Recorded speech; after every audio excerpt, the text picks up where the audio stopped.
పోవాల్సిన అవసరం ఉంది. కాబట్టి ఆత్మబోధలోనే కొన్ని విషయాలు చెప్తాను. దాని ముందు చిన్న ప్రకటన. వచ్చే నెల 1వ తేదీ, ఏప్రిల్ నెల 1వ తేదీ పాటూరు విమలానంద పూర్ణాశ్రమంలో 17వ వార్షికారాధన జరుగుతుంది. కాబట్టి ఈ సభాముఖంగా అందరినీ ఆహ్వానిస్తుంది ఏంటంటే అందరూ ఇచ్చేసి ఈ కార్యక్రమంని జయప్రదం చేయాలని కోరుకుంటున్నాం. నెల్లూరు నుంచి ఆర్టీసీ బస్ స్టాండ్ నుంచి కానీ రైల్వే స్టేషన్ నుంచి కానీ 2 బస్సులు వస్తాయి. ఒకటి ఎల్లాయపాలెం బస్సు నేరుగా హాస్టల్ వరకు వస్తుంది. అది ప్రతి అర్ధ గంటకి ప్రతి బస్సులు ఉన్నాయి. లేదంటే కోవూరుకు వచ్చి కోవూరు నుంచి రావచ్చు. ప్రతి 5 నిమిషాలకి ఆటోలు కానీ బస్సులు కానీ ఉంటాయి. ఈ 2 ఉపయోగించుకొని ఏప్రిల్ 1వ తేదీ విమలానంద పూర్ణాశ్రమంలో 17వ వార్షికోత్సవం జరుగుతుంది. అందరికీ ఆహ్వానం. సరే, ఇప్పుడు మనం అన్నట్టు ఆత్మబోధలకి వెళ్దాం.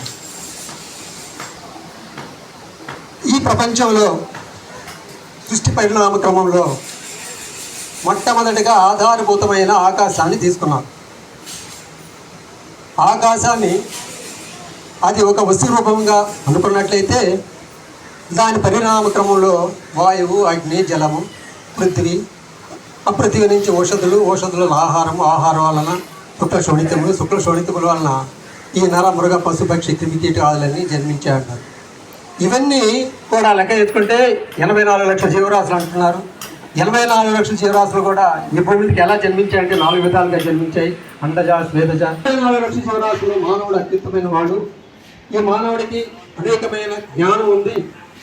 ఆ జ్ఞానాన్ని ఉపయోగించుకొని తన జీవితాన్ని గడపాలి అని చెప్పేసి చెప్తాడు. అంటే ఈ జ్ఞానం ఏంటంటే తను తాను తెలుసుకోవడం తన లేకుండా పోవటానికి. దానికోసమే ఈ జ్ఞానము కేవలము ఒక మానవుడికి మాత్రమే ఉందంటారు. ఈ మానవుడు ఈ జ్ఞానాన్ని ఉపయోగించి తను తాను లేకుండా చేసుకోవాలి. చేసుకోవాలంటే తనకి కాదు, గురువుని సందర్శించాలి, గురువుని దగ్గరికి పోవాలి. ఎందుకంటే ఇది ఈ సిద్ధాంతం వేదవాంగ్మయం అంటారు. ఇది మామూలుగా